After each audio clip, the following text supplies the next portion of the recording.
Bonjour Agnès. Bonjour Marie-Pascale, comment vas-tu? Super, merci. Alors je voulais te poser des questions sur ton métier de coach.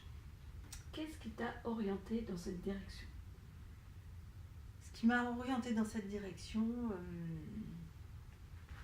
c'est un burn-out. Merci. Merci, cher burn-out. Vraiment? Ah, vraiment, ça a été vraiment l'élément déclencheur. C'est incroyable, tu es en train de dire que le burn-out a été utile pour toi? Ah oui, carrément. Ah génial, raconte-moi ça. Donc j'ai pas dit que c'était facile à vivre, hein. J'ai vraiment galéré, c'était vraiment dur. Je travaillais dans l'informatique à cette époque-là, j'étais développeur.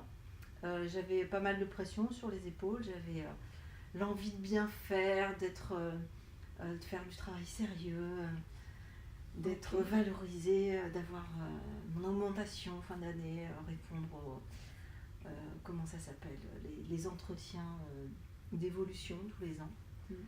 Et j'avais vraiment à cœur de réussir tout ça et plus j'en faisais, plus on m'en demandait en fait.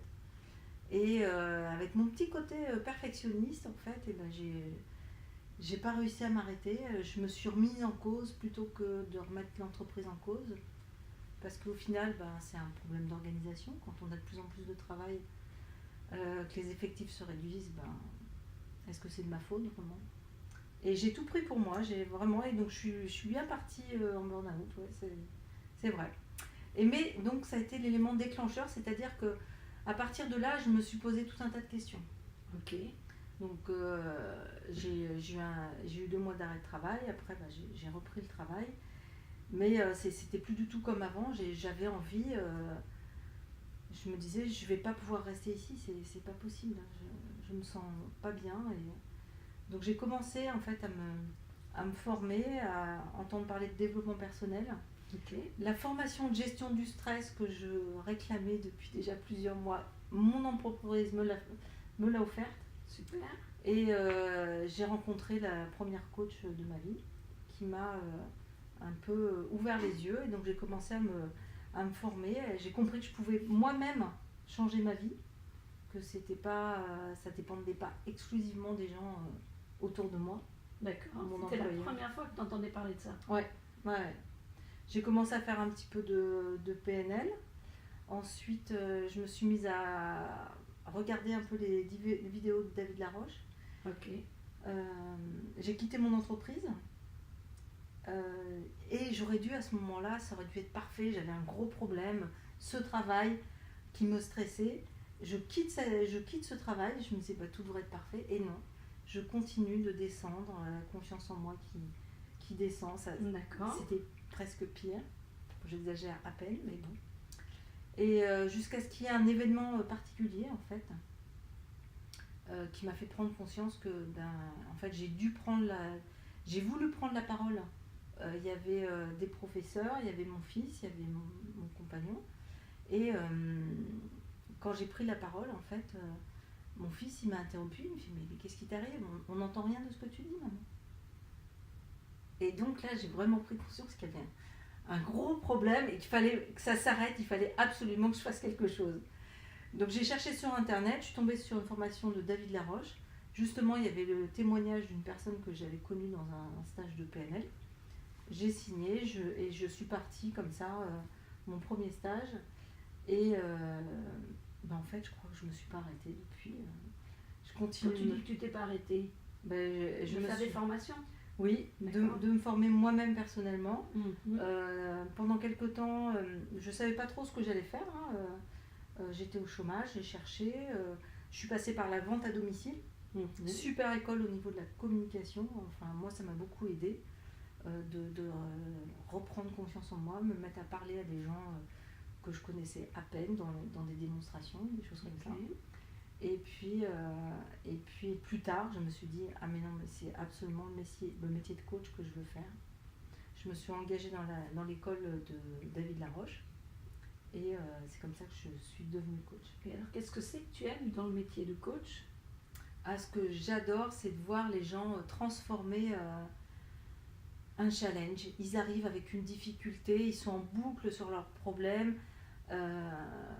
Dès qu'il y a une idée nouvelle, paf, ils réussissent à revenir sur le problème et terminer la séance avec oh, il y a quelque chose d'autre qui est possible, j'ai un objectif, je sais ce que je veux et qu'est-ce que ça fait du bien. D'accord. Au moins ça c'est le minimum syndical, c'est au moins que la personne sorte avec je vois le bout du tunnel, je vois une lumière, c'est possible que ça se passe autrement. Et ça serait quoi ta définition du coach alors? Ma définition du coach, c'est quelqu'un qui va aller, qui va permettre à la personne d'aller chercher ses propres ressources. D'accord. Parce qu'en fait, n'importe quel sujet? Oui. Ouais, vraiment. Ok. Lui montrer, alors quelquefois on peut l'aider par rapport à son langage, par rapport à son mode de pensée, des schémas récurrents qui reviennent. Moi, avec un œil extérieur, je peux voir ça et je peux l'aider à dire, à voir où est-ce qu'elle aurait à switcher, à changer quelque chose. Ok, super. Et depuis quelques années là, que je fais ça, il y a une clientèle particulière qui vient à moi et que j'aime beaucoup en fait, parce que finalement c'est un petit peu moi aussi. Ce sont des personnes qui sont en couple et qui manquent de confiance en elles. Donc ce sont des femmes. Mais c'est pas difficile de coacher quelqu'un qui est comme soi?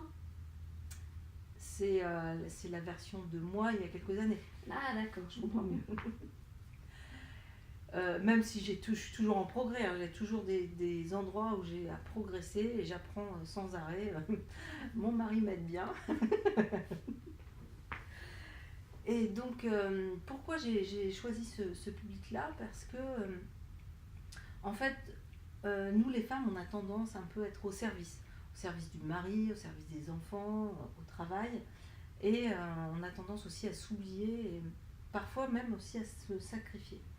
Et donc, ces femmes-là, autour de la quarantaine, on va dire 40, 35, 50 ans, elles ont envie d'autre chose. Il y a quelque chose qui tourne par rond, elles ne savent pas forcément ce qu'il y a, mais souvent ça peut être l'origine de on appelle ça la crise de la quarantaine, ou du milieu de vie. Et du coup, ça permet de prendre conscience et de ne pas aller là-dedans. On n'est pas obligé de faire une crise, on peut juste avoir plus envie de se respecter, plus envie de s'affirmer, de se faire respecter. Ben non, je ne suis pas à disposition des membres de la famille. Non, j'ai besoin d'avoir des loisirs, mes propres loisirs, j'ai des envies particulières et de permettre que les personnes qui m'entourent comprennent ça et respectent mes choix. Voilà. Super. Super. Et tu fais ça sous quel format? Comment tu vas... Alors je fais, ce que j'adore, c'est le coaching individuel, parce que là on est vraiment focus sur la personne, on a toutes ses particularités, vraiment on est centré sur elle. D'une personne à l'autre, on ne se dit pas la même chose, on n'a pas le même schéma, on n'a pas eu la même vie, on n'a pas eu la même enfance, et donc chaque personne est différente. Et ensuite, un autre format que j'aime beaucoup, c'est le coaching de groupe. C'est-à-dire que comme toutes ces personnes sont sur la même thématique, c'est-à-dire l'idée d'augmenter la confiance en soi, s'affirmer, se respecter. En groupe, on est en général moins de 10 personnes, hein, c'est un petit groupe. Mais quand une personne a une question, les autres peuvent avoir vécu un peu la même situation. Donc tout le monde on se nourrit les unes des autres. Il y a une interaction. Les personnes se sentent comprises, elles se sentent moins seules, puisque il y a quelque chose qui m'échappe. Ça veut dire que ce groupe, c'est en salle, comment ça se passe ce groupe? Alors je fais ça en visioconférence. Ah d'accord, donc tu peux avoir des personnes de toute la France. Voilà, exactement. D'accord, je comprends. J'ai un outil qui s'appelle Zoom, et qui permet de se voir tous et toutes, de se voir toutes visuellement et de pouvoir parler. Et quelque chose comme ça. On peut parler à 10 personnes, on peut parler. D'accord, super. Il n'y a pas de souci. Ah, ça c'est formidable. Merci Marie-Pascale. Merci à toi Agnès. À bientôt. À très vite.